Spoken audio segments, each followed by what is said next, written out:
Okay. Hey guys, welcome to another Tavern Talk Podcast. We're on episode we still have no idea, and with my lovely co-host Darth Microtransaction and the god behind guided missiles in the #1 game of the world, Fortnite, Mr. Rex. How are you doing? Welcome to the show. I'm doing great, man. I'm glad to hear we got you on the Fortnite train. We got DM in there for, the other night DM went 2 for 2. He played 2 games. He won twice and he left. I mean, he was retiring on top. You gotta leave on top for sure.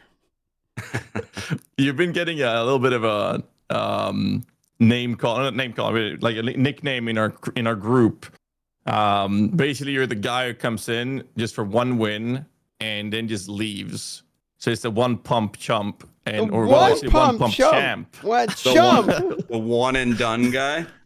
One and done, a one pump champ. I mean, I like a good Fortnite match now and then, but I don't know how you guys do it. Like, you sit there like 4 hours a night, just grind. Like, you're just stunting on 12-year-olds like 4 hours a day. I can't play Fortnite like that, dude. I mean, like, here's the thing: like, you can't go out on a loss. That sucks. I did that the other night, and the only thing I could think of when I lay in bed is how fucking bad it felt going to bed without a win. But then you get jebaited, and you're like, "Oh, but we're on the hot streak. Can't end when we're winning." And then you do the whole can't end. Yeah, I get it. Yeah, I mean, the other night we had 9 wins, right? 8 or 9 wins. Yeah, 9 wins. It was beautiful. It's beautiful. It was fun. Anyway, so topics for today, we talked about the idea of discussing politics, religion, World War, and all very important topics. But the primary topic that I want to talk about is I want to do an intervention with Rex because he's been enjoying Minions lately, and I don't like that you went from slams and then GHAZZY corrupted. So you corrupted GHAZZY with Fortnite, and then GHAZZY in turn has corrupted you with Minions. So, how are you enjoying being a Minion Andy these days? Well, I love everything about Minions so far. There's 2 things about the build that I completely can't stand. The first thing is definitely how you create your specters. It was actually a very good discussion with my chat the other day, and I said, name a system in any ARPG, any era, that's worse than how you raise specters in PoE 1. And we actually had there were some good contenders. We had the D3 real money auction house. We had the stamina bar in Diablo 2. There was it was good. We were having a good tier list there. And the other thing that I think really bothers me and my graphics card is when you have so many specters shooting so many white lights and you stare at it 10 hours a day. Try it 2 days in a row and you just get off the computer with this massive headache, and I'm just like, this can't be good for my health. But everything else, the quality of life, the tankiness, the damage, the not pressing buttons, it's beautiful. I love it. Speaking of the screen, if you pause the game, sorry, go ahead. No, you go. If you pause the screen with projectiles on it, you'll see the reason why it's straining your eyes. They're not a straight line shooting projectiles. They're wiggling, blinking projectiles, and you see it if you pause. They're pulsing. Yeah, they pulse as they fly. It's back in the day, you had to, the level of the specter wasn't based on the gem; it was based on the area you summoned them in. And that's why I made that global channel many years ago. So when people did an Oba's Cursed Trove map, the last room is area level 84. A Shaper map is area level 84. So every time someone did a Shaper or did that map, we would have the rest of the portal be shared to the community so they could come in and resummon their specters in there to get the scaling up. And before that, we had snapshotting, but that's a whole different level of insanity. So they made improvements, but PoE 2 is good in comparison.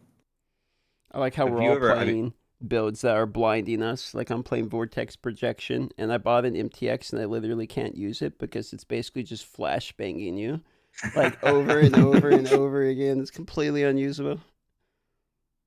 Yeah, people were asking me if I was going to put an epilepsy warning on my stream every time I play Minions, and I actually it's funny, it's a joke. And I sat back and thought about it. I was like, that's actually a legitimate question there. But yeah, I mean, coming in so late to PoE 1, the only thing I could ask myself is, how does this system work like this. Like, I'm sure, there's always 10,000 things on the to-do list for grinding your games to fix in games, but the whole idea of how specters are raised and maintained, like yesterday, all I did was I took my chaos ring and put it in the crafting bench just to change one of the enchants, and 6 of my specters died.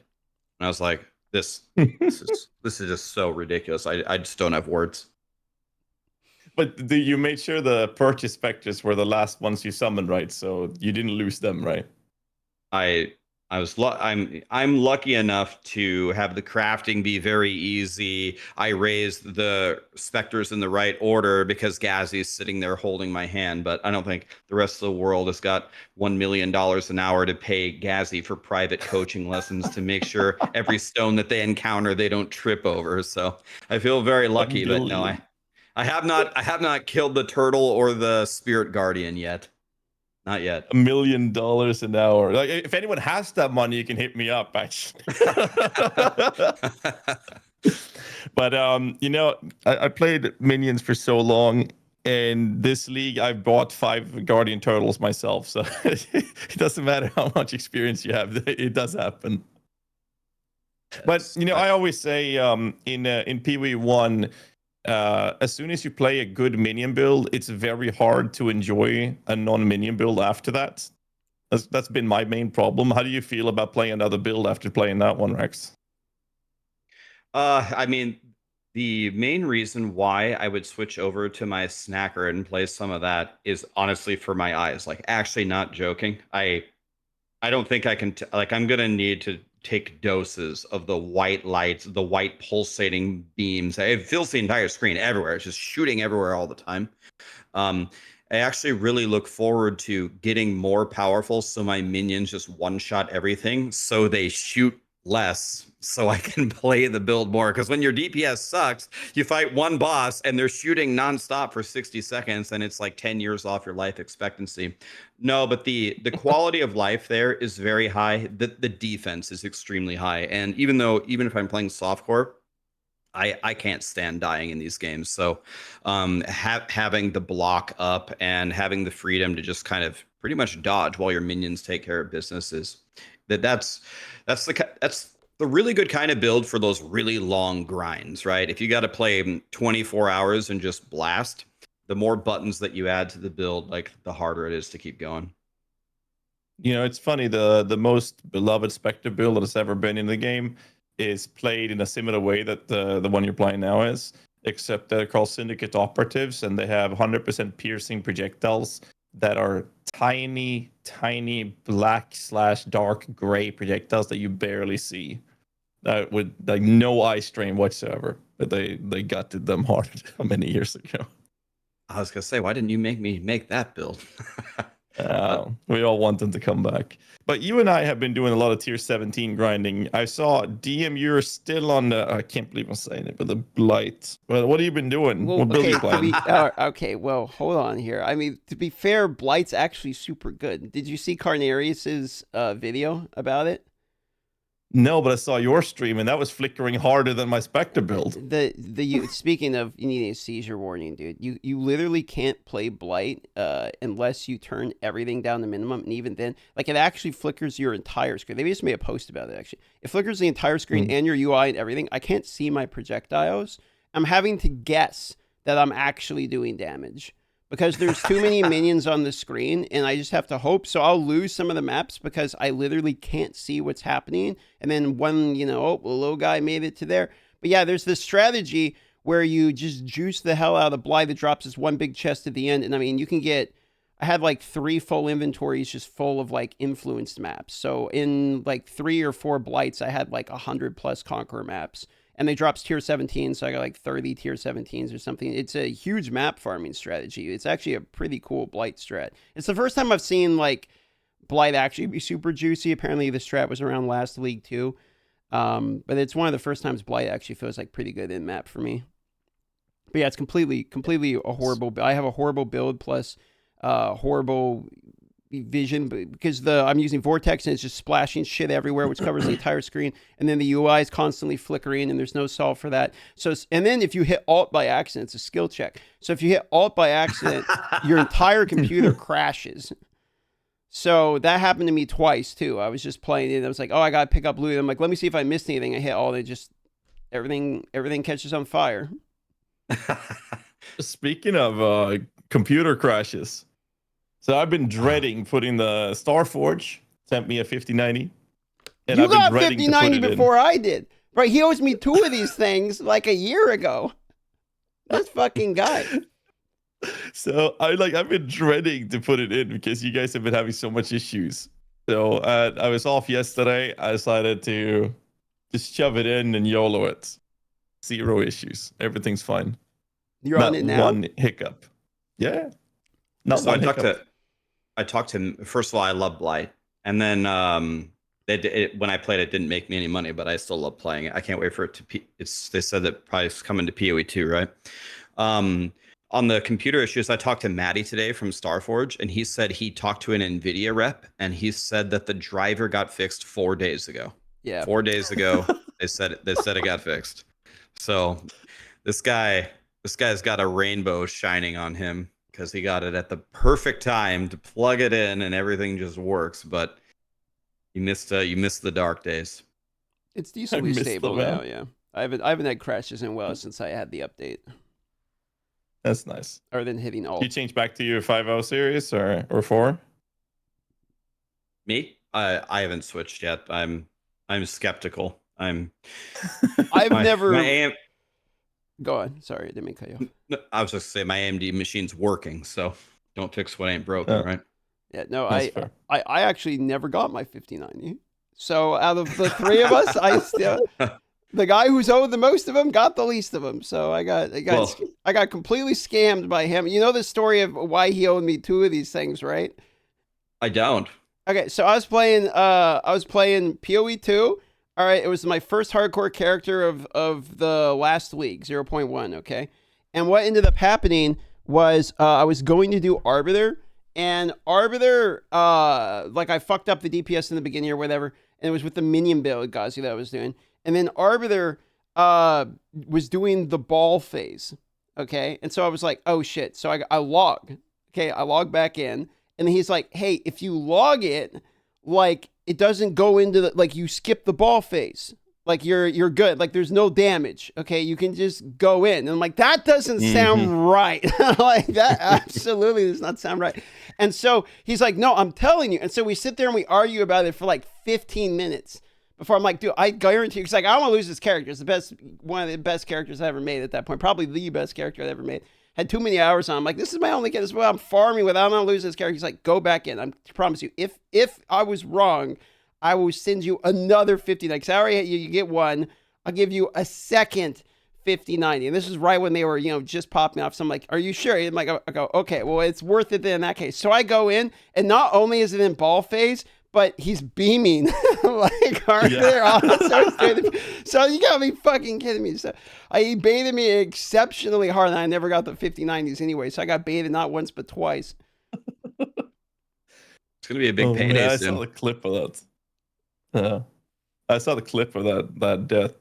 That you got into the circle and he just beams in your face. Yeah, no safe spot. Could not have been worse. I spawned into the beam with the ball landed. It's like, all right, dude. Could not have been more wrong. Oh man. No, I mean GDD posted that they're gonna do 4-month cycles. That means we're gonna have a PoE league launch every second month, and then we have Last Epoch, who I just got reports from chat. They apparently posted their season 3 teaser right now. So I hear. Right now they posted it seconds ago, or 1 minute ago, actually. So we have Last Epoch, and then tonight after the show, there's the campfire D4 chat going on. Did you say clown fire? Yeah, sorry, I slipped. So that's happening. We're probably just gonna get more boss powers. Maybe they're permanent. Who knows? That's what we all want, right? I liked powers the Powers in first depth. time. I didn't mind the first with the what was it, the vampiric powers. I liked the vampiric powers. And I even But that kind was of season 2. Yeah, I know. That's what I'm saying. The first time, 7 seasons ago, I liked them. Yeah. I don't know. think- I do hope think- they can turn the ship around because I actually really like playing D4 till you get to the end game, and then it's just really boring. Yeah, Getting I to mean- the end game's boring. I don't know, man. Like the in game is more exciting to me than leveling again. I mean, I know leveling's like 2 hours, but I saw everyone doing the campaign. What was it, right? Everyone was the campaign, so everyone's replaying the campaign in order to level faster, and they're having to do the expansion campaign because that's the faster one, which is maybe the worst campaign ever made in ARPG history. Yeah, I think the campaign is still the fastest way. Haven't seen anything better. And yeah, so to speak about it, like, what's the right word? Philosophically. So one of the problems is every seasonal power is the same, right? It's kind of like unimaginative. It's like not creative. It's the same thing recycled over and over. But to me, I think the higher level problem with what D4 is doing is they aren't really advancing the game with each season, right? They aren't creating a new piece of core content that enters the game that's fun, that adds to it. Like last Epoch will add woven echoes or, an actual something or other that does something. And Path of Exile adds the town that's already built because DM can't be bothered to build the town. He told me that in Phrasia. He can't stomach it. Okay, now you just send the ships and you're done. Or they add the new memory maps, which they said is going to be part of a huge, big expansion, a transformative endgame expansion.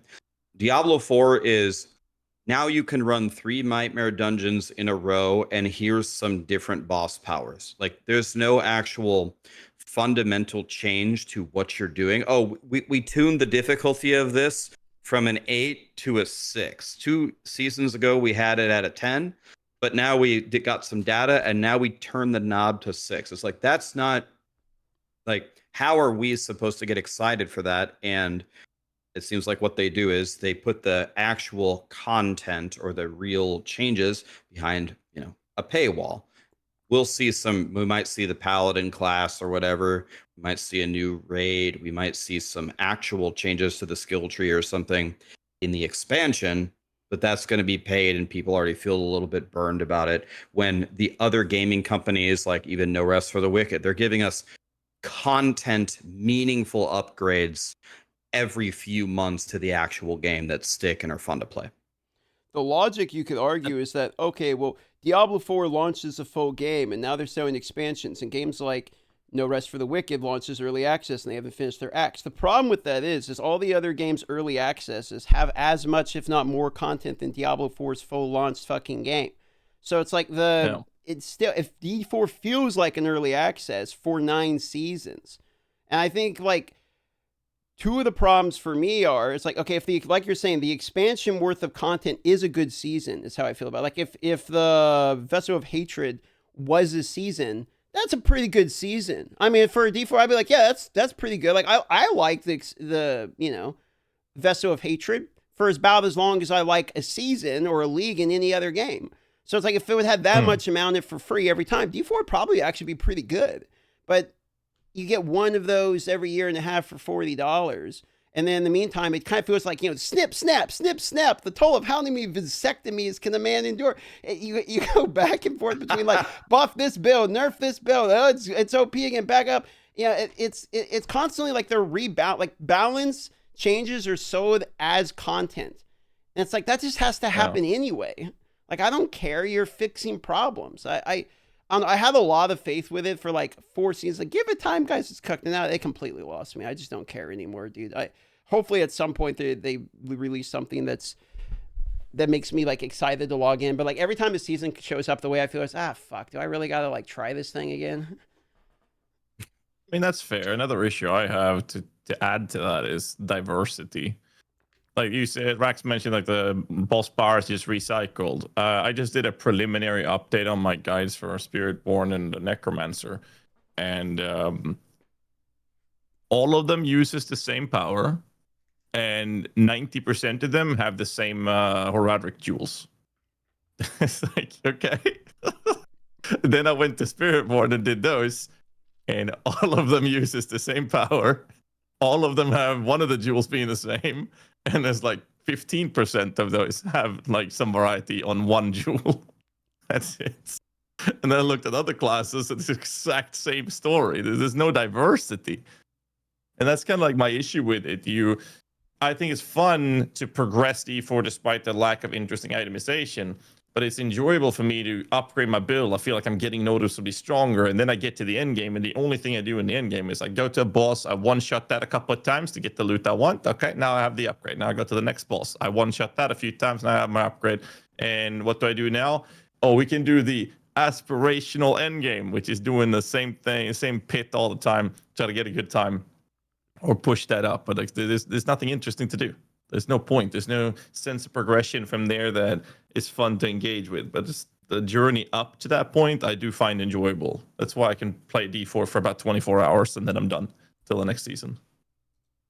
Yeah, and this is like the $1 million discussion all the time. But again, I don't think like we are the target audience for Diablo 4. I know like the next like sentence I'll say does not apply to everybody, but the reason why I enjoy No Rest for the Wicked and Last Epoch and PoE 1 and PoE 2 is at every juncture of the game, I'm genuinely asking myself, how do I get stronger? Like, I could make a better build, I could get better defense, or I could automate a gem or a flask, or I could get more movement speed, or I could I could go do all these things to improve my atlas, and I could even change my atlas for what I need. Like, I can't complete my atlas, so I have this tree. Now I'll respec it into a farming strategy that I can do at my level, and how can I make some more money? Like, I'm constantly, like, gaming is about creating problems that are fun to solve. It's fun to solve these problems, and you feel so rewarded in it. In Diablo 4, I play the normal expansion campaign at the speed of light. It's like the fastest leveling strategy. I'm 60. And then if I go to max roll or icy veins for GHAZZY or whatever you're doing, and I copy a meta build, I can instantly do T1 with like no change, like just 5 minutes of re-rolling. And T1 drops almost all the best loot, so I can just farm there comfortably for a little bit. Then I change the number from 1 to 4. Doesn't really feel any different. And then I'm already strong enough to one-shot all of the pinnacle content. I think Blizzard accidentally did something great. The only time I had an outrageous amount of fun was when I died to Uber Lilith 500 times. She was just so difficult. And unless you played Shred or Bulwark Druid that just hit her for 1 trillion damage, like my kill on her was like a 10-minute fight of just pure agony. Like, that was a beautiful pinnacle encounter. That was like when I fought pre-nerf Muru in WoW. I love that feeling. I know a lot of people aren't searching for that, but I feel like there needs to be something to work toward, and I feel like Diablo 4 just doesn't have it. Like, what am I like? These problems are so easy to solve. There's nothing to do. The funny thing is kind of what you're talking about how like there's a million different things you can do in Path of Exile to like make your build better. There's a million different things you have to do. So you have all these different types of contents to do. Like if you're playing SSF, okay, if you're playing trade, you can go farm meta thing by. But like I'm just assuming you're playing SSF, right? So if we pair the two between Diablo 4 SSF and PoE SSF, it's like, okay, I gotta do Blight to get the annoyance, you gotta do, whatever to get your catalyst, etc., heist or what have you to get replicas. So it's like, depending upon your build, you gotta do all these different things. But Diablo, it doesn't matter what you do. Like, everything drops everything. So like for me, when I'm logging into Diablo, it always feels like stand in a circle, kill mobs. And you have to end of it random legendary, random unique, gold. It doesn't matter. Okay, well, which circle do you want to stand in, Rex? Do you want to stand in the blue circle? Do you want to stand in the green circle? Would you like the red? You're a blue circle guy? Yeah. Here's your blue circle. You enjoy your blue circle season. So that's like kind of where I ran into the issue too. Is it really, I feel like it doesn't matter what I'm doing. Like they have blinders on the horse so much. It's just like, I could give a monkey the controller and he's probably going to outlevel me because he can just walk and kill anything and accomplish everything. It's kind of mile wide. I like to make the reference like you're talking about. I said the same thing about DK class in WoW when that came out in Wrath. Like all you need to do to play D4 is the difference between a great D4 player and a casual player is basically how hard they smack their face in the keyboard when they start rolling around. And that's basically it. It was the same thing in WoW with DKs in Wrath. Like just smack that head down and just start rolling and everything dies. And that's kind of like how it feels. Like there's no meaningful progression in it. Was PoE? I mean, everyone keeps saying, "Yeah, but PoE 1, they have like a decade worth of content." And the answer is yes, they do have a decade worth of content. They have some issues, like Rax is experiencing that with the summoning process of specters. They're still not fixed. But ultimately, they've had a decade of evolving and progressing this feature. And like you said, DM, they're adding interesting content that then becomes a potential contender to be added as a core mechanic, which they're then weaving in an effective way. And then they also do these big expansions once a year. And that's why PoE has been such an amazing game and why it's beloved in the community. Whereas in D4, you get that league-like content that you have to pay for once a year. And in between is just utter trash. I don't know. You said they lost you after 4 or 5 seasons or something. I don't know. Like I like the game up to the point. I just hope that they can salvage it at some point. But also, like you said, Rax, we are not the target audience. As long as there's casual players that will spend the money on the game, the other question that comes up is why would they when they're making profits with the current strategies? I mean, I don't think they should. Unfortunately, I don't think they should change their strategy. And I know a lot of the devs on the D4, the D2, the D3 team. They're actually great people. A lot of them are super passionate about it. A lot of them would love to make the ARPG that we all know and love. I don't like Blizzard hasn't lost me or anything like that. I still like them. I would still love for Diablo 4 to be a great game. But in its current state, with the work that the other gaming developers are doing, with the amount of choices that we have, with the appropriately rotating PoE seasons, it's hard to sit here and justify, I'm going to dedicate a ton of time to Diablo 4. It doesn't make a whole lot of sense right now, and I think they're going to have to give us a reason to do so. Yeah. I know. It's upsetting, I think is the best way to put it. Because I mean, something that I really am upset about is bugs has been there since the beta in D4 that is still there. Like the entirety necromancer class identity is all about abhor and decrepify. And then they said, oh, that's a bug. Minion shouldn't trigger it. And then we're like, yeah, if we fix it, it's going to break the entire class. So they just leave it. Like, okay. I don't know. This feels like such an awkward decision to make. And then you have PTRs. Speaking of PTRs, most of us gamers don't like when the game launches and it's solved before the game even is playable. And the problem I see with D4 is that even the PTR, most of it is bugged, it's unplayable. Like there's not enough preemptive work for the PTRs. When we get into it, it's already completely destroyed by bugs and glitches and issues. So half the things that we need to test to report to them is not testable. But on the topic of PTR, last Epoch, they had an announcement. I think it was last week. I no longer have access to their closed test servers. They shut everyone out. So they no longer have for season 3. Do they got like new boss coming or something in there? I don't know. They're no longer. I don't know about that, but they have closed test servers that basically PoE has alpha testers. Heavy NDA, can't do shit with it. They're just there to test. But the way testing worked in the last Epoch was they had content creators and guide writers and whatnot had access to the test servers. And when the launch came, there were guides already updated, build guides, and people already knew the meta and whatnot. That's no longer going to happen. There is no testing for anyone in the public space to play the new season. So which is similar to how we have it in PoE.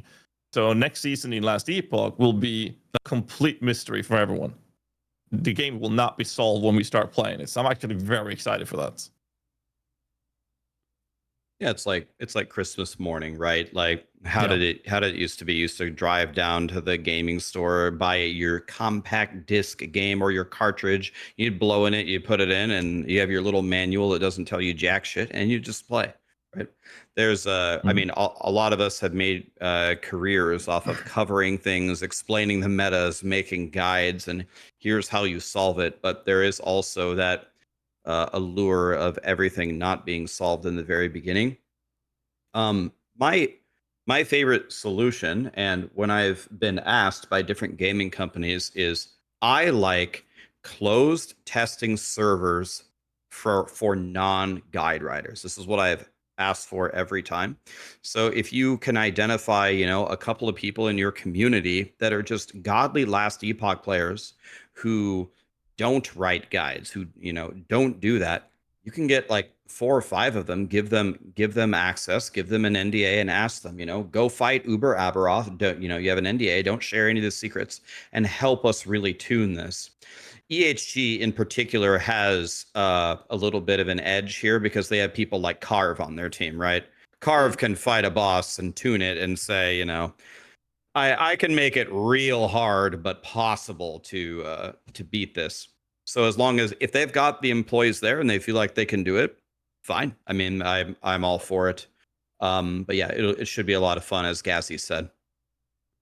No, I think that's kind of the key to the games being good is you have to have people that actually play the ARPG in order to make the ARPG. I think all the ARPGs that are good have really good players for their own game that are playing the game. no, for sure. Yeah. Another real quick comment on something that GHAZZY said about how there's certain bugs in the game that like dictate how the class plays, and then they say that they can't fix it because it would change the entire thing. I think this has been like, if we zoom out from that idea, I think this has been one of the major problems with Diablo 4. Someone said earlier, I don't know if it was DM or GHAZZY, said something like, it was DM. He said, the balance changes have been sold as updates, but it's exactly that. They needed to happen naturally. Like, there was kind of a sense of urgency in the very beginning where they literally said they pulled all hands on deck. Season 1 was a catastrophe. There were so many bugs and there were so many systems in the game, resistances and armor and all these basic things that just didn't work. And then from season 1 to season 2 was probably the most stark contrast of changes we've ever seen, right? The season 2 was actually fun, and they did some overhaul of some critical systems that did move Diablo 4 forward. But if we take that snapshot, that transition, that's what we need all the time. Like, that level of resources and effort needed to be implemented in season 3 and in season 4 and in season 5 to get Diablo 4 to be like a juggernaut in the ARPG space. Like, we're roasting grinding gear games for how bad their Spectre system is, and it's bad, but they do try to make these colossal efforts every single time to not only fix what was bad, but also bring the new content. So I guess my overall point here is that one moment where Diablo 4 brought all hands on deck and did all of these colossal things, that needs to happen all the time. So I don't know if it's not their direction within their team, if they didn't sense this urgency, or if they don't have the resources, or some people keep spamming, they don't have any talent, the talent all left, it's not Blizzard North anymore. Or I don't know if it's a combination of these factors, but we needed this all the time for the last year and a half, and it kind of was encapsulated in what GHAZZY said, like, oh, game-breaking bug that dominates the class. Well, that would be really hard to fix, so we won't fix it. No, you gotta fix it. You know what I mean? You gotta fix it now. Yeah. I mean, one of the arguments has always been that they had the whole HR fiasco many years ago leading into Diablo 4's initial launch. And my understanding, I'm not sure how true this is, but my understanding is that there was a lot of shifts in the staff. People took over, and now you have a half-done code that someone else is now going to finish, and that caused a lot of shit. Understandably, I'm not a game developer, but that was my understanding of what was happening. But like yourself, right? Like I've been talking to quite a few of the devs from D4, and they are brilliant people, very smart and very dedicated and passionate about the game. So I don't think there's a skill issue. I know that that's kind of the first line of arguments people that are trashing something has. Oh, it's the devs. It's the problem with the devs. I don't know. I think it's higher. And I don't think it's a funding issue since they basically got an IV of Microsoft wallets juicing them up. So I mean, I don't think it's funding, and I don't think it's devs. It's somewhere between the highest level and the devs. It's somewhere in between there where things are falling. Maybe it's structure of how they're developing it. Maybe it's the roadmap that's gonna last for the next 15 years. I don't know, but I think it's definitely somewhere in between there where things are just collapsing, or it's just as simple as the game is profitable with the strategy that they have. They're making a stupid amount of money, and there's no point in changing the strategies when it's making money. Why would they invest more if they don't think that that's going to make them more money? I think that's the argument that might be the actual answer. Just more. It's a simpler answer to the question than it has to be. Yeah, I mean, I'll double down on something that you said. I mean, I've talked to Brent, I've talked to Bjorn. I mean, they have bloodshed on their team. People kind of like poke fun at Adam for, making fun of his earpiece every time that he's in the campfire. But Adam seems like an actual really intelligent, good manager of Diablo. Like, I know these. I've had in-depth conversations with even more of them. Joe Pipor. I mean, all these guys. They're actually. I think they're pretty smart and talented people. So that's not the issue. So if you have intelligent, talented people, I think it could be exactly what you said, GHAZZY. It's Diablo 4 could be considered working. It's working. We're making money. Diablo is a for-profit game.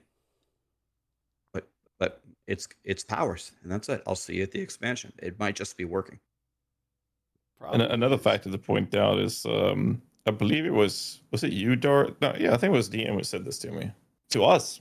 Probably when we were playing Fortnite. We've been playing way too much.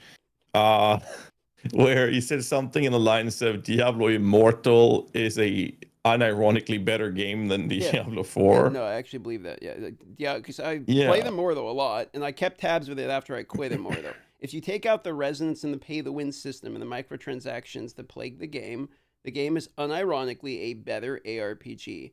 Not just than Diablo. It's actually like pretty solid. Like it's fun, and you get updates fairly consistently.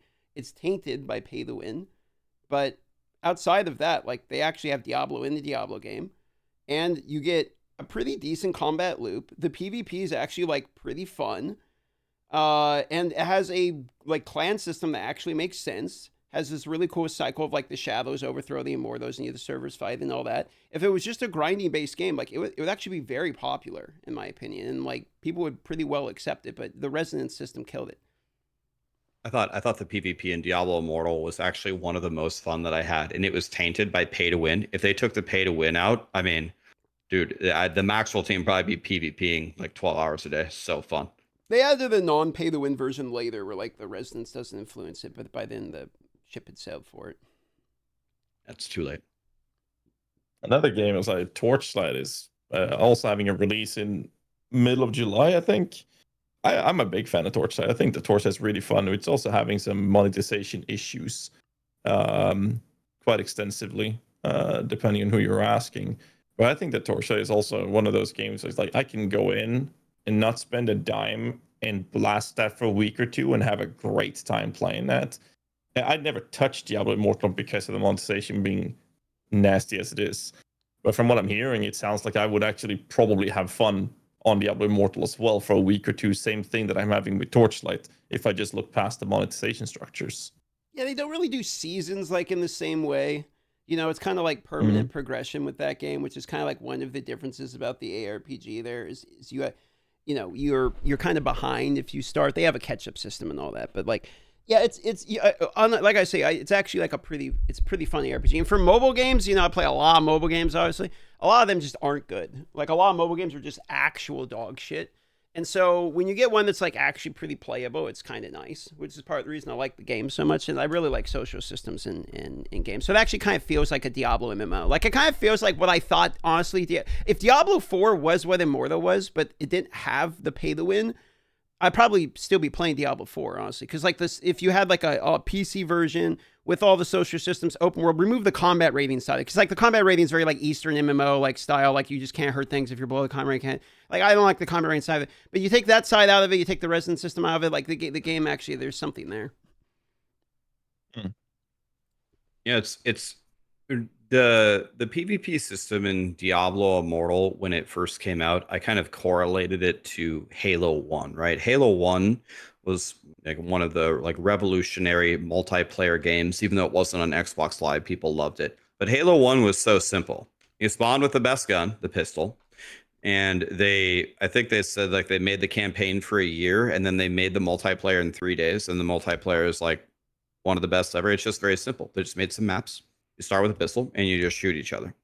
There was something definitely worked about the Diablo Immortal battleground. They only had one. They didn't have multiple battlegrounds. It was very simple. You walk forward, you move the shrines forward. One's attacking, one's defending, and that's it.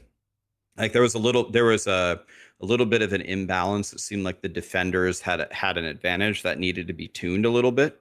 But I mean, it was me, it was Woody, it was Rob, it was Echo Hack, I had Dread Scythe. Everybody was just, every time PvP would be enabled, we would just play the whole time. We were just frying. And it's like, I mean, you guys have something here. And I know I'm almost certain Wyatt Chang wanted to actually release it. And they said, listen, we can just make a great game. We can like shatter the industry standard, and not make it a pay to win mobile game. And of course he lost that battle. And so everyone blamed Wyatt for the monetization, but I think he was one of the people that was actively against it. So took the heat for no reason. But it is what it is. And that's the problem of being the public person, right? You take the heat for it. And as soon as there's no one to blame, no one to funnel and target for all the hatred and all the feedback or criticism, then the devs are the ones that is next in line. At least that's how it is, right? In the community.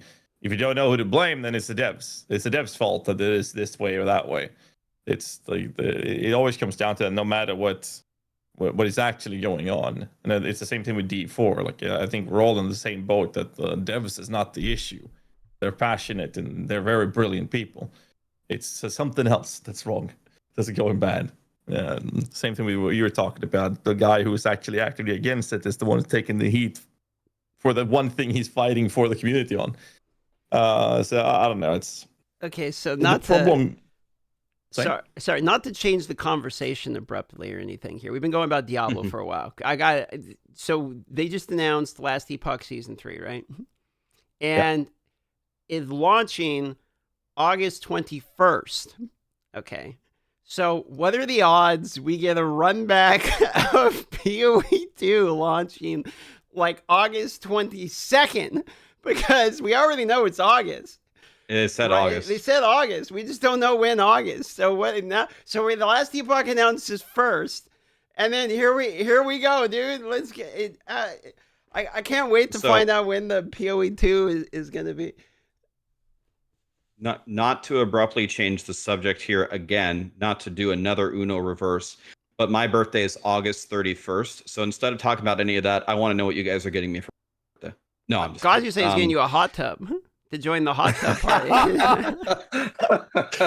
We need to make that happen. And Rex, if you're not buying a hot tub, you fly to Alaska or you fly to me, and we'll set it up and have another Tavern Talk with all three of us in the hot tubs. Well, that doesn't sound good. August and August. That is August the same month as August? Like that? I think they are the same month. Yeah, they're in the same year typically. Jesus, that's bad, right? That's bad. Like, okay, so let's change it. What's the best case scenario? So PoE 2 launches August 1st. That gives us 20 days. That's best case scenario, but we know it ain't going to be that. So August 1st, earlier in August, the better. If August 1st would be phenomenal. and then you can go right into Last Epoch afterwards. What days does PoE usually launch their seasons on? Is it a Friday? Early, like they did the what was it, the 4th or something for April, right? So they're typically early on. The day is Friday. Thursday, Thursday. It's on Friday, yeah. and the 21st is a what? Let's see. Good question. We can actually we could probably theory craft. Thursday. We could theory craft this maybe. So the 21st is a Thursday. So PoE 2 would either launch the 1st, the 8th, the 15th, the 22nd, or the 29th. I just saw the 22nd. Here it comes, baby, dude.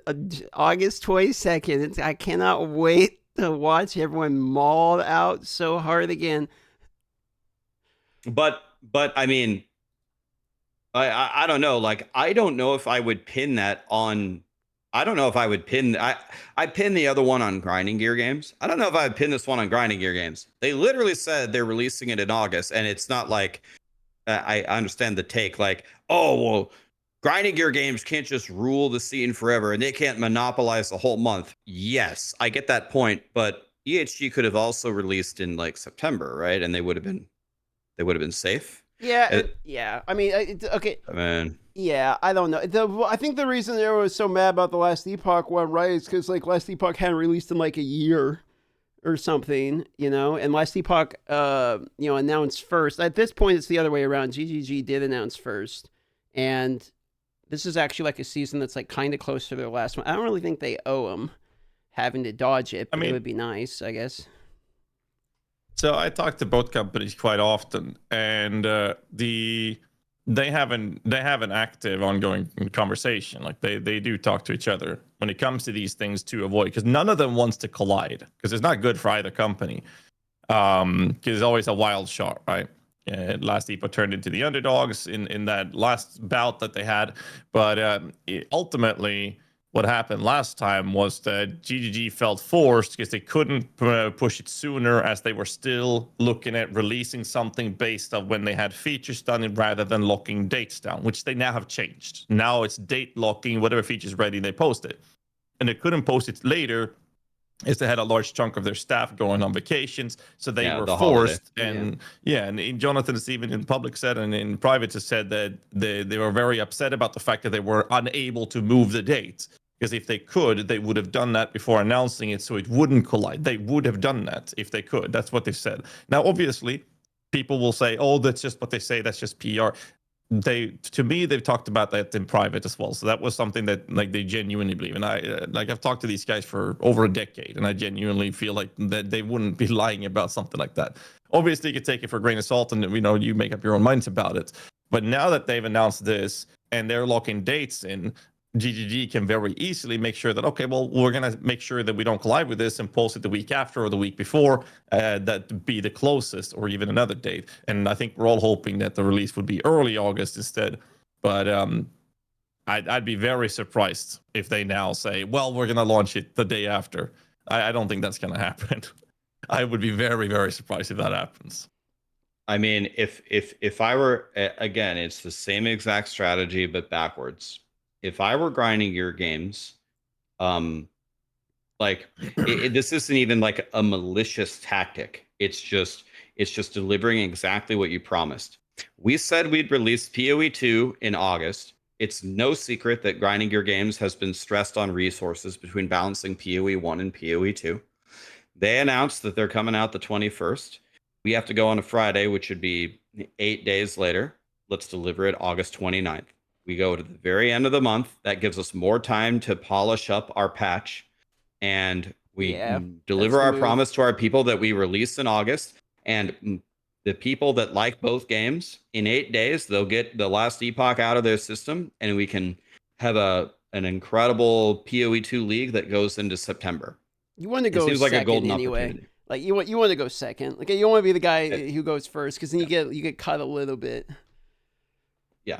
I mean, exactly. That's what happened. Like when Last Epoch had to move their date, it also helped that the last PoE 2 patch was not really a home run on the launch, right? People were very upset about the state of it.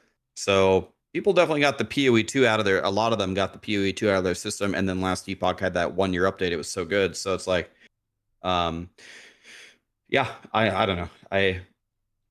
I question the decision from EHG to announce their new season coming out in the middle of August. That does not make sense to me, strategy wise. At the same time, last Epoch said that they want to do 3-month leagues as well. Or 4-month leagues is what they said, right? I don't remember.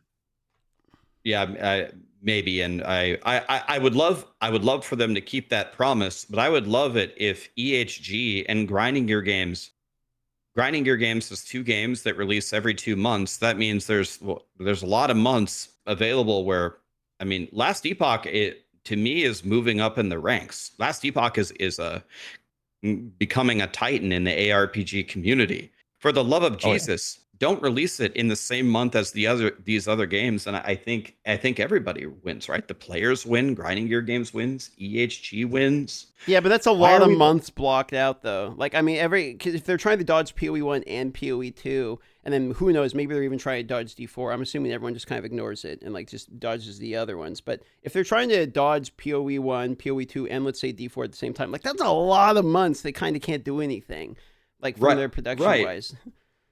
Right, but you only need to fix it one time, right? You just launch in September and then add 4, and you never hit Grinding Gear Games ever again. You never hit PoE1 or PoE2 ever again. If everyone's just adding 4 to the month, you only solve it one time. If they can stick to the cadence. I mean, if they're always on the same cadence, then yeah. But I don't know if they promised able us, to do that. And gaming developers never break their promises. Never. All right, my bad.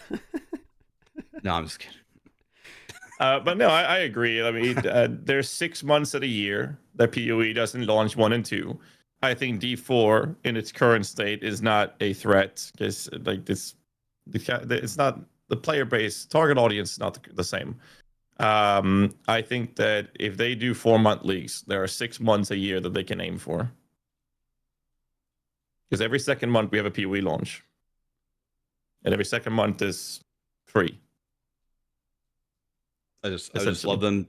I just love them to just pick different months. Can we like Grinding Gear Games announced we're doing 4-month cycles for both games. These are the 2 months that we're picking. Excellent. I agree with GHAZZY that I mean like yeah. I don't know if I would phrase it as D4 isn't a threat. I think like yeah, the different audiences are there. D4 I think still makes more money than any of them. I don't. But I'd bet D4 makes more than all PoE1, PoE2, and last Epoch combined still. That would be my guess. So D4 is doing its own thing, but yeah, it's not. I mean, I don't know. I'm very upset. Why are they both launching in August? Why does this keep happening? Jesus help us. We need Jesus, guys. You said we were going to talk about religion. We need Jesus. Speaking of last Epoch, next season is an Acolyte rework. That's what they've said. With summoning reworks. And last Epoch reached out to me and asked me if I wanted to design a unique item for the game. So we'll see if that's going to happen for this launch or if it's going to happen later. More minion shit. It's going to be fun. I have an idea of a unique you could make. You could make this gem where you have to like go hunt for these certain eye level minions that you have to summon in a certain order. And then if you do anything, they disappear and you have to go buy new ones. Yeah, that's exactly what I had in mind. Thanks, Rex. I like that we're on the same wavelength. I blame the Fortnite evenings that we've been having.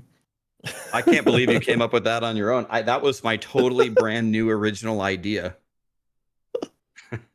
How about one that takes all the minions you summon and crunches them all into a flesh 2-handed axe and makes you play a real build instead? I like that. I did actually play with forged weapons. I decided not to do a meta build last season. And that was amongst the most fun I've had in last Epoch, actually, not to do a meta build. Because it was actually hard to beat the last boss. It was kind of interesting. I was thinking about it in terms of gameplay. It's like, okay, what do I do on my snacker? I'm slamming, right? I leap slam forward, so I use a movement skill, and then I see an enemy, and I right click, and then I kill 2 screens all around me, auto, right? Now I play my minions. I use shield charge, I use my movement skill, and I right click to convocate, which just summons my minions where I am, and then I auto kill everything 2 screens around me. It's actually exactly the same build. It's movement skill, right click. Movement skill. It's not different. You guys are the same, and you guys don't even know it. No, don't throw the two-handed Andes in with this minion shit just because we like, oh, they're mods. What is this? No, I don't like where we're going with it. You know, speaking of slams, though, dude, one of the most fun I ever had leveling was I did the what was it, the Max Row Shadow leveling build, where you do the open palm technique off on the shadow and then go through. It's like, man, you get the yellow maps in like 4 hours or something. You just clear through the campaign instantly. That was ridiculous leveling, dude. You're one-shotting the entire campaign bosses and everything. That's probably, with snaking, that's probably the most busted experience I've had from 1 to like 70. Speaking of max roll, didn't Sis do some twink merc leveling and had like what 150 or something through the campaign? Yeah, in hardcore, yeah. Yeah, that was ridiculous. The mercenary will carry you hard, dude. Yeah, that's an unbelievable time. Even with twink gear, that's still an unbelievable time. I remember the ExileCon qualifiers. They had a race, the first to kill at Siri, and people were doing it in like just over 2 hours. 2 hours. That's like absolutely ridiculous. I did it in 2. No, actually, I didn't do it. I died to at Siri after 2 hours and 55 minutes or something. I mean, that's still. Like people finished it. Was that 5-axe at that time or 10? No, still? 10. 10. Wait, fresh start. You cleared the campaign and got to Ziri? Yeah. In 3 hours? Yeah. That's ridiculous. I don't even understand. That's insane. Yeah. My PB, like I'm not good at PoE, but my PB in the campaign at fresh start is 347. Like I'm dog shit then. That's pretty fast. I can't even beat honestly. 347. I don't remember if that was before the Act 1 nerf though. Like my record of Act 1 is, I think, is 11 minutes or something, but that was before they made it harder. And I mean, we're talking, the first thing that happened is I have movement speed and I drop a Quicksilver when like on the first in mud flats. So I had 2 Quicksilver flats early on, and I've never ever gone that fast. And then they made Act 1 much harder after that with the ROAS and everything. But I remember that. That's my PB for Act 1. I can't do anything like that. My PB in Act 1 is 21:30. I can't do 11 minutes. It's like a fresh start. It's impossible. But they made it harder. So I have no idea what it is nowadays. I used to race in PoE, and I'd consider myself a pretty damn good racer. Like I would say I was a great racer back then. And the difference between me and a new player, it's like I'm racing a toddler. But the difference between me and the pro racers is the same difference. It's like it's absolutely ridiculous. And it's even worse now. Like I cannot compete with the guys that are racing now. Like not even one bit. I don't even need to start. I know I'm losing. It's like Brian Scalabrine was like the 500th best NBA player, and everyone's saying that they could beat him. So he challenged a bunch of Jim Bobs to 1v1, and then he like 10-0'd all of them, and then he said, "I'm closer to LeBron than you are to me." Yeah. Speaking of racers, we have the Uber Elites in my chat right now. It's one of the OG racers. Him and I made the Baron helmet get nerfed many years ago, actually. He said there's a whole bunch of tech was found for farming fragments back then. I don't barely remember it. And as a result of that, they're resetting the tunnel for side stones because you could tell just from the load. Right. And then people who finished it was like 230 into a series, and that's because everyone was giga under level for it, obviously. But like I died at 250, 255 or something. But people had already won at that point. The And fact still that really good. that Ben cleared all the new bosses in 14 hours and HCSSF was wild to me. Yeah. What do you guys think of That's the new like- bosses, by the way? I like them. I liked them. I mean, they by the time I reached them, I mean, I'm playing like the meta build, right? Like, I didn't really have to do any mechanics. They just kind of died. But I liked them. They were good. I like that they had Surus in as kind of like an easier gateway drug boss there to the main boss. It kind of made sense for the lore, and then I always like that fight, but then it doesn't have quite all the annoying shit that the Rio Surus fight has. Like the storms just ruin the Surus fight for me. I can't wait to if I wonder if the minions like shoot him constantly, and then you have to like find those little exit ways, like, but the whole screen is just white pulsing beams. Like, how would you? I guess you just guess. I don't know. Like, I don't even know how to do it. What would you do? There's red shiny marks on the ground indicating the openings. You'll see those through the whites. Oh, yeah. Well, I think your faith in my eyes is misplaced. Wait, hold on. I'm gonna see if it can survive it. Hold on. You're just gonna tank Uber or regular? Oh, we're gonna fight Uber. I didn't make this minion build to fight regular Sirius. Like, my snacker can kill him in like one hit. I don't care about that. Let's see. Cirrus, Meteor, Uber, in high budget version. Now you die. You can tank 0.45. Not even close.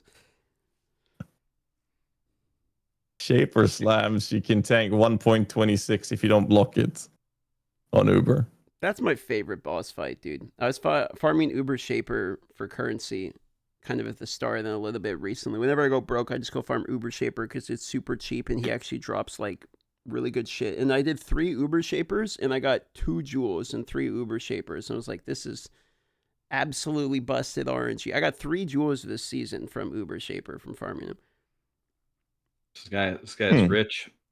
I only fought Uber Maven one time ever. I've one attempt. I beat Uber Maven, dropped Pro Genesis. I was like, God, okay, shitting me. this is a real good farm, guys. Why don't you guys just kill Uber Maven for Pro Genesis? The chat was not pleased. Speaking of Uber bosses and the Spectre build, you should, in your current gear, be able to straight up just face tank the quad beam from Uber Cirrus. Because you'll block at least 2 of them, and the others don't kill you. Beautiful. This is exactly what I You wanted to hear. need to click the life blaster to get rid of the bleed, but that's it. I can do that. Yeah. So what's the next build for Pretty you, funny. Rax? So you done Minions, you did Fissure. What's build 3? I don't know. I feel like the thing I haven't played in a while is I would love to play. I loved in PoE 2. I love playing Poison Concoction. I might play either Poison Concoction or Explosive Concoction. I haven't really played any like magic caster person, and I feel like I have to go hardcore SSF, right? We can't be like a softcore trade Andy the whole time. So yeah, I mean, shots fired. No, I mean, trade for me, trade is so fun. Not the actual way, not the way that trade is set up. By the way, thank God Grinding Gear Games implemented the currency exchange. I love that thing.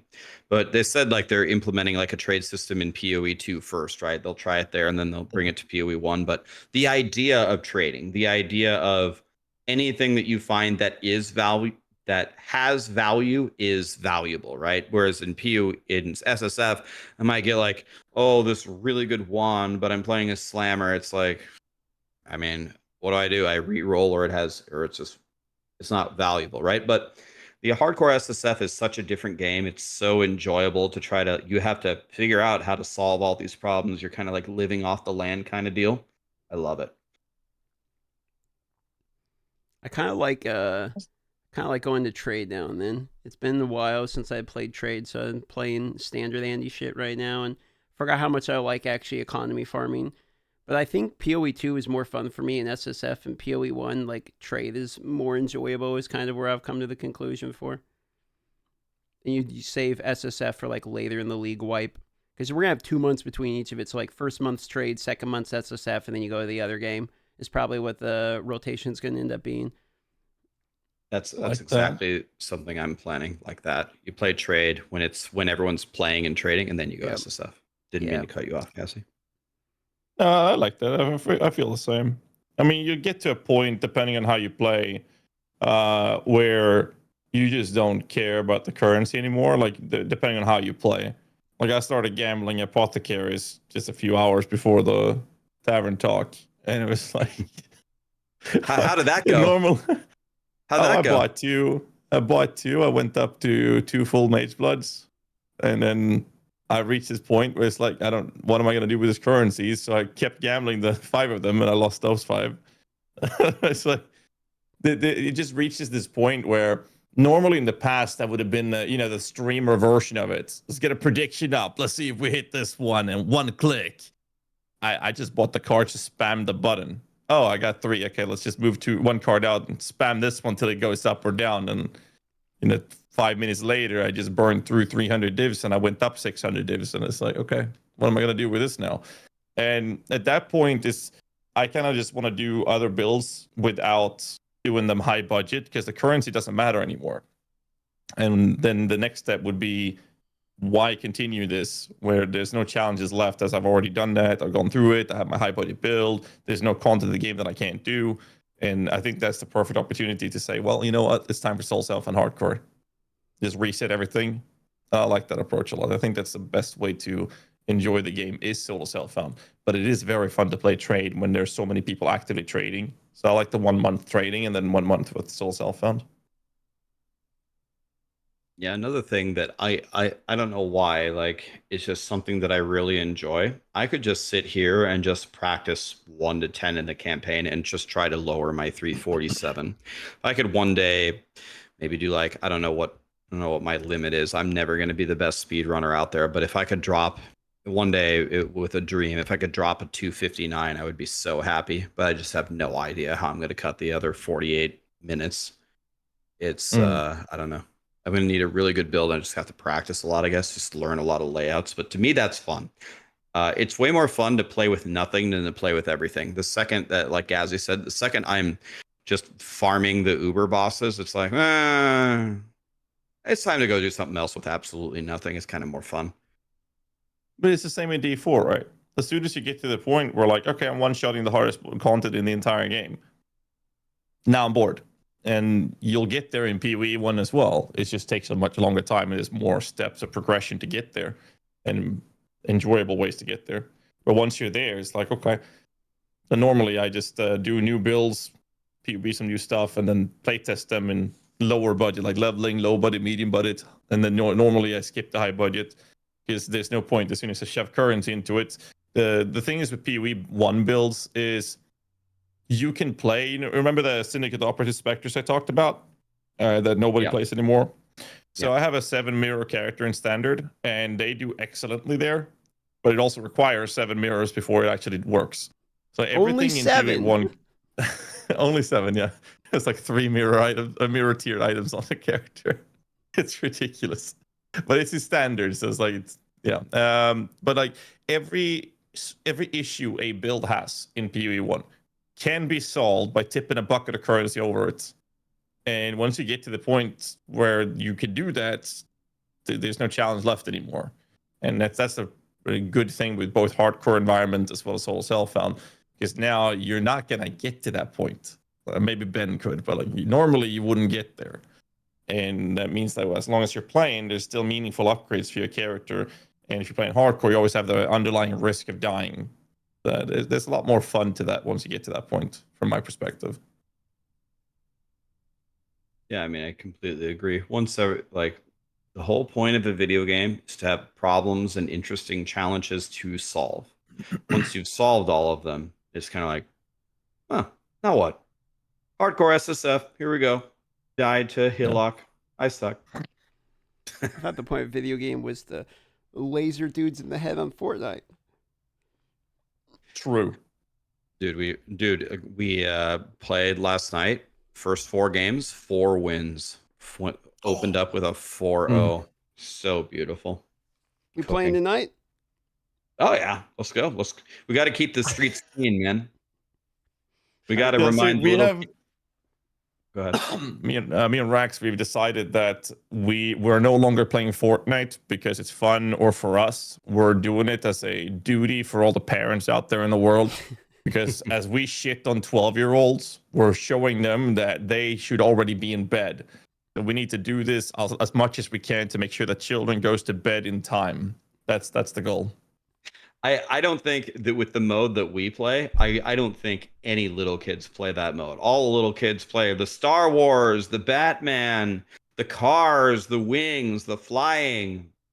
They're as they say, they're cranking 90s in those game modes. We play OG. It's just there's nothing exciting. There's no movement. There's no building, and it's just a shooting game.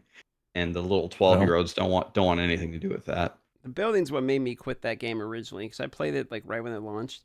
But then everyone's going crazy building all this shit. And it's like, I can't be asked to learn this. Like, it feels terrible. Everyone, you look at the screen, anyone playing like Ninja and all the dudes back in the day, just you can't tell what the hell's going on. That, and then I remember I went to the state fair here, and I was still playing Fortnite. I went to the state fair. And I was waiting in line to get a hot dog or something.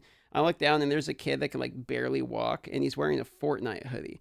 And I was like, I gotta stop playing this fucking game, man. Like, I can't. PTSD in the hot dog line. Damn. He remembers it too. You know, the only reason I never played it was because to me, it was the same reason I never played Minecraft. I played Roblox once. I never played Minecraft either. Because to me, those games were like, they're made for 12-year-olds. And you see, back in the day, this weird thing happened. I grew up. So I never played them. And I never touched them. And then Rax was on my ass and like, oh, yeah, you should play Fortnite with us. And I'm like, fine. Okay, I'll give it a try. Because you've been hyping it up. And then it took a few weeks. But finally, when I did it, we're playing the OG. And I'm hooked. Okay, I'm hooked. It's fun. I gotta get you guys on Tarkov, man. I think Tarkov, a folk squad of Tarkov would go pretty hard. That would be really funny. They have a wipe, by the way. They do, a hardcore wipe in July. It's a hardcore wipe. It's a hardcore wipe in July, yeah. So what does a hardcore wipe mean? So hardcore, no flea market. Oh. It's like SSF.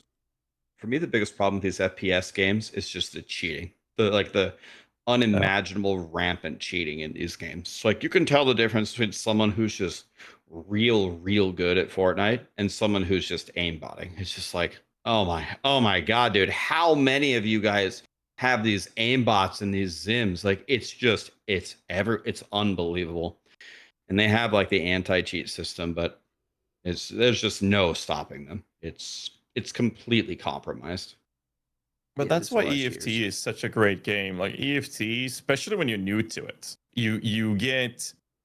I think it was Shroud who talked about that once. He said when it comes to looter shooters or BRs, it's not so much about did you have fun that game. It's more about how tense was the game. And in EFT, when you die, it's very hardcore-esque. Like, you'll lose your shit when you die, more or less. Like not both ways of losing your shit. You actually lose your equipment and stuff like that as well. Like, you did. And that makes it so tense. And then when you get more experience with it, you still have that happening. But that's really fun. But one of the best things with EFT is during a wipe with an update, the cheats aren't ready. Like, it takes them a week or two. So the best time to ever play EFT is the first 2 weeks of a wipe. You also have an influx of players, so it's not just a sweaty holding down W, sprinting GHAZZY with an Alton running at you that can't die. You have all of the noobs playing as well. It's like the first 2 weeks is the most fun to play an EFT wipe. And we definitely should do that sometime. Okay.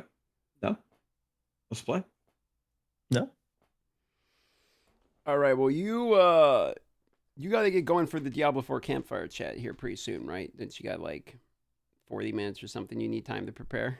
How much longer? Yeah, I'm expecting powers and depth. There's a lot to prepare for that. I need 40 minutes. That's cutting it close. Oh man. Did we get patch notes right after?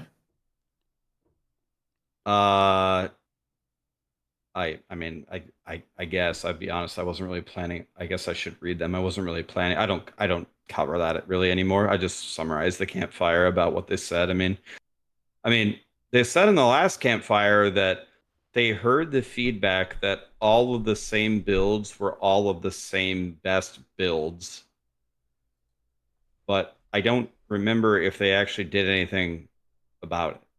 So No. The problem, you just maybe keep moving the which of the builds are good. Just add more builds.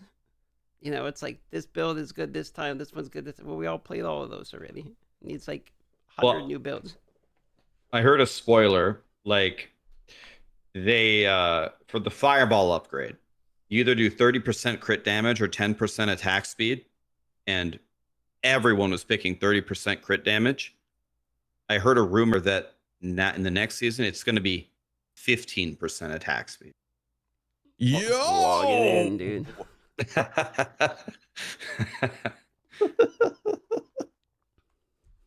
I mean, I guess people would be more excited about that than seeing all of the builds getting their damage cut in half with a 0.2 PoE2 patch, but I mean, it's still not good. I like how Lightning Spear was OP in 2 games at once, because it was OP in PoE2 and still is, and then Lightning Spear was OP in Diablo 4 at the same time. So not only is Lightning good in every game for whatever reason, but actual Lightning Spear, the name was PoE 1 as well now. Oh, okay. And all of them. Doriani. Yeah, you're right. Diablo 2, the Jabba's on. Oh yeah. Reference Lightning Supreme this year. Next year we might see fire with that attack speed buff. Yeah, it's 15%. Insane. Crazy. But didn't they talk about adding more stuff to the skill trees? Because they originally said they want to keep it simplistic for the non-ARPG gamers, right? Well, they didn't say that out loud, but that's what they meant. So they keep in the skill tree, skill twig, as still maintaining being a twig. But then they talked about at some point recently, they said something about potentially adding to their skill twigs. So maybe it'll be more of a branch. I don't know. The skill twig thing cracks me up, dude. There'll be a third choice. Yeah, I believe they explicitly said that they're aware that people feel that the skill tree is lacking and that updates will be coming, and I can only assume that's going to be coming in the expansion. Yeah. Maybe they'll do the WoW treatment whenever they change the skill trees there. Because they made some big changes from classic TBC and Wrath, and then there were some major changes in some couple of expansions ago. Maybe they'll do something like that, completely change it. I think the skill tree needs a complete change. It's not just like, oh, you go left, you go right. It's not just the lack of changes. It's the way that the changes are actually implemented. The things are not transformative at all. Like, you shoot a fireball. Okay, and then you spec into fireball, and the only thing that you can take for fireball is 30% crit damage. So now play fireball. Shoot another one. You shoot it. It's the same thing. The number went up a little bit. We need something transformative. Like, we need actual different builds of, if North War makes a fireball sorcerer and I make a fireball sorcerer, our decisions actually lead us to different conclusions that play differently. We, like, the whole idea of how the tree builds doesn't work. Like the way that last Epoch's tree works, or the way that last Epoch's tree is set up works, right?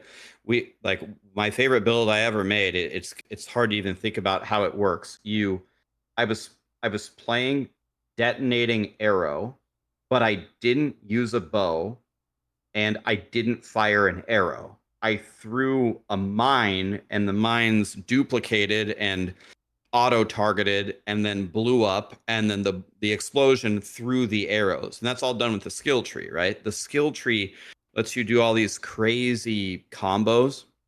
And when like you have all these crazy combos and they like kind of break the game, for a season or two, that's actually really fun, especially when it breaks the game in favor of the player. People love that shit. People are making the detonating arrow marksman, and they're just blowing up. They're having so much fun. You can't let it stay. It can't just rule the world every single season, otherwise you lose the balance. But it's not just I need another branch. It's we need to reimagine what the skill tree even does in Diablo 4. Well, Yeah. I hope No, I that we definitely get agree with that. but- PoE. Sorry, go ahead. I was gonna say I hope we get that, but like, I feel like we've been saying that for like 9 seasons. That's kind of true. I don't know. PoE does it with support gems. They alter the way the skill works. Some uniques. Last Epoch does it with a skill tree. But I mean, at the same time, they've also said that they want the skill tree. I mean, you were there at the. Well, actually, you weren't there. The vessel. No, you were there. I don't know. In Irvine, the campus. Well, Woody, Fame, and Macro went to the Seattle one to do the live Seattle, right, play, right. and you guys went to California. Yes, in Cali, the content creators, we were there in a room. Joe Piper, Adam, and like a group of people in the front, and they were talking about how the simplistic approach to the skill tree makes it more digestible for non-veterans. And what they're trying to say, or what they actually said, is we want to keep it a twig so that people who have no idea what the fuck they're doing will still succeed. You can't go wrong. Like that's basically what we heard.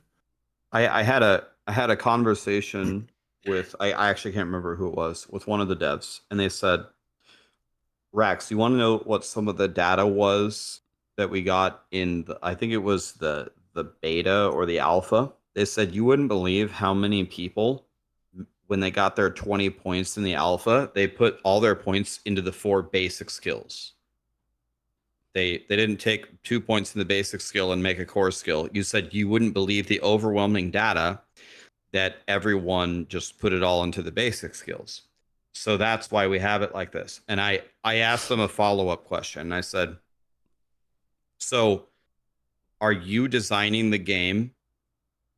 So are you designing Diablo 4 so those people can succeed rather than just making Diablo 4 a good game? And they said, yes. I said, Yeah. Okay. So we need a system where if you put all of your points into all the basic skills, you'll still be okay, which is ironic because the basic skills of Diablo 4, it was just updated, I think, last patch, a part of the balancing, were considered like the weakest things. Like, not even, like, of course, they're the weakest things. They're the basic skills. You go to the core skills. I mean, relative, like actually building an end game build, they're actually still the weakest. And like, I used to play Diablo 4 religiously. I have thousands of hours in it. I've made like 60 level 100 characters.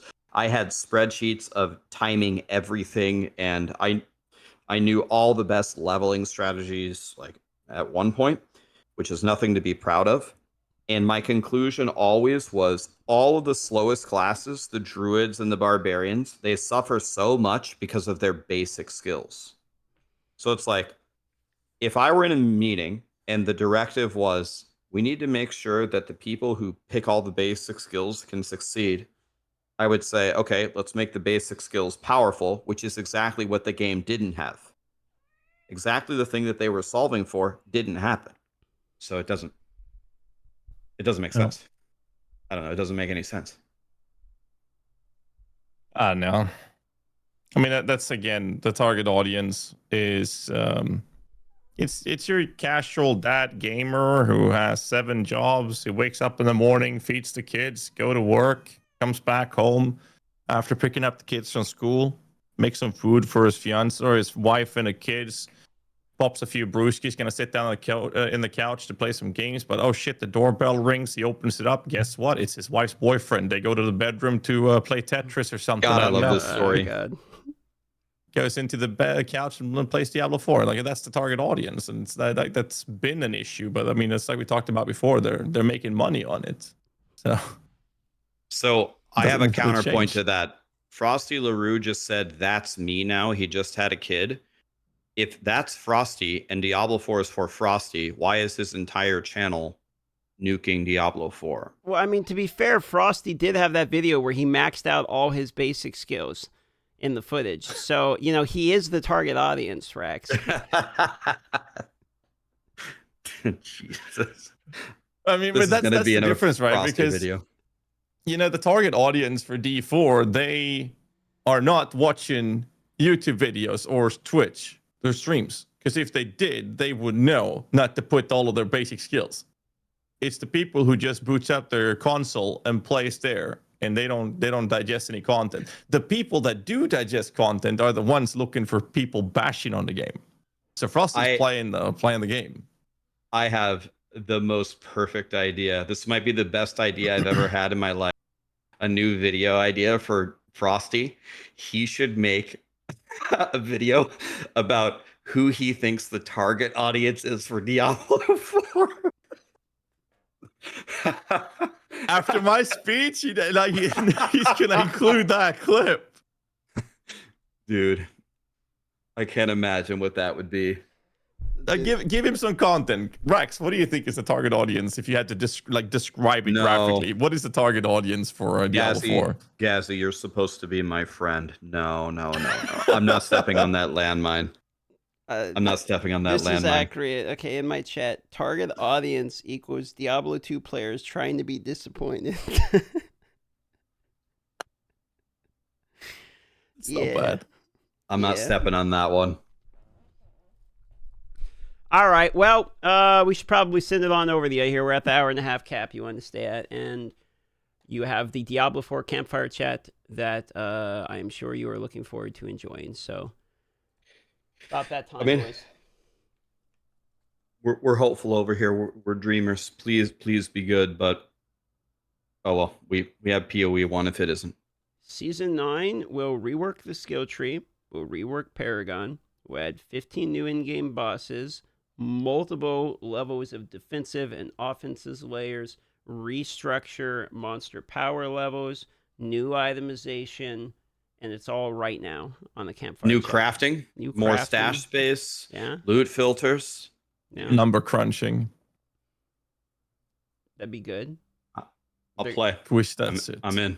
Copy last Epoch again and throw Uber Aberoth in the game. Leaderboards, contests, community events. We're there. Oh shit! This starts to sound like I'm getting hyped. It's a game, boys. We got a game now. All right, that's it for the Tavern Talk, boys. Hope you guys enjoyed it. You'll find Darth on his Twitch channel /TV/Darth Microtransaction and Raxantarax. Raxantarax. All the links will be available in the YouTube video in the description down below. Make sure you guys give him a follow, check him out, and leave a comment what you guys like about it. And Rax, any final words to ship this out? To shit the shit? You gotta shit the shit, Rex? Not to be a glazer here, but I consider you two of my really good friends. I think you guys are some of the best content creators out there. I'm a big fan of you guys. Thanks for having me, guys. Always. Thanks for coming, buddy. And we'll play some Fortnite tonight when I get back from the errands. Well, you'll play one game. GHAZZY will play all night. Let's be real here. Probably play one game. Yo, I'm telling you, we got to mix it up here, dude. You guys been a Fortnite. I can look at the history in the chat. It's been months straight of Fortnite. We gotta ease some other games in here. You got thousands of hours of Fortnite at this point. You're probably speedrunning Fortnite. That is the wrong attitude, DM. We must win. We just queue and we keep winning, and that's it. You're thinking too deep about it. You're thinking too deep about it, and it's leading you down the wrong path. Okay. All right. Well, I'm with Rex on this one. Other games. All right. Exactly. GG's. Recording stopped. GG's. Thanks, guys. I appreciate you. No problem. Thanks for coming, boys.